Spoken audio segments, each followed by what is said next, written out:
ঈদের দীর্ঘ ছুটি কাটিয়ে কর্মস্থলে ফিরছে মানুষ। এই মুহূর্তে বরিশাল নৌবন্দরে আছেন সহকর্মী অপূর্ব অপু। এ বিষয়ে বিস্তারিত জানতে সরাসরি যাচ্ছি তার কাছে।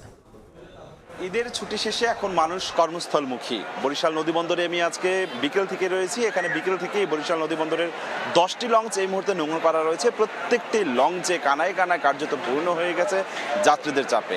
এখানকার লঞ্চ ব্যবসায়ীরা বলছেন যে তাদের লঞ্চের প্রথম এবং দ্বিতীয় শ্রেণীর যে টিকিটগুলো রয়েছে, অর্থাৎ কেবিন এবং সোফা, কোনো লঞ্চেরই কোনো কেবিন সোফা খালি নেই। তবে তৃতীয় শ্রেণীর অর্থাৎ ডেকের যে জায়গাগুলো রয়েছে সেখানে এক একজনে গাদাগাদি করে সেই সমস্ত ডেকের সবাই চাদর বিছিয়ে সেই ডেকে যাবার তার জন্য প্রস্তুতি নিচ্ছে। যদিও বা বিআরডব্লিউটি এর কর্মকর্তারা বলছেন যে এই যে 10টি লঞ্চ রয়েছে এর বাইরে আরও 2টি লঞ্চ এখানে রয়েছে। যদি উপচে পড়া ভিড় এরকম অব্যাহত থাকে তাহলে সেই ক্ষেত্রে সেই লঞ্চ দুটিও ঢাকার উদ্দেশ্যে রওনা হবে। সাধারণত রাত 8:30 থেকে 9টার মধ্যে লঞ্চগুলো ছেড়ে যায়।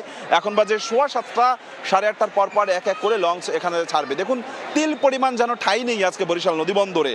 কানায় কানায় পূর্ণ রয়েছে এই মুহূর্তে প্রত্যেকটি লঞ্চ। এবং গতকালকে দেখেছি 11টি লঞ্চ বরিশাল থেকে ঢাকার উদ্দেশ্যে রওনা হয়েছে। তার আগের দিকে 6টা ছিল, আজকে এখন মধ্যে 10টা রয়েছে। তবে আরও 2টি রয়েছে, অর্থাৎ 12টি লঞ্চই ধারণা করা হচ্ছে যে বরিশাল থেকে আজকে ঢাকার উদ্দেশ্যে যাবে। এখানকার যারা যাত্রীরা রয়েছে আজকে কিন্তু বেশ কিছু আমরা অভিযোগ পেয়েছি। যে অভিযোগগুলো রয়েছে যে কেবিনের যে টিকিটগুলো রয়েছে সেখানে কালোবাজারিতে অনেকেই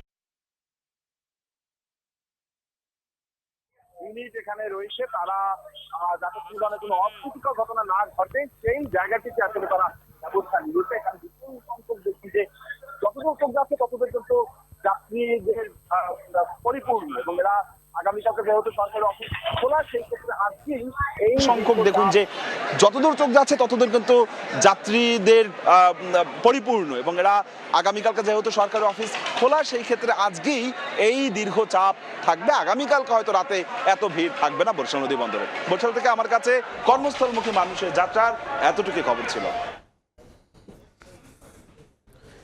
ঈদ শেষে কর্মস্থলমুখী মানুষের খবর নিয়ে আমরা সরাসরি ছিলাম বরিশাল নৌবন্দরে।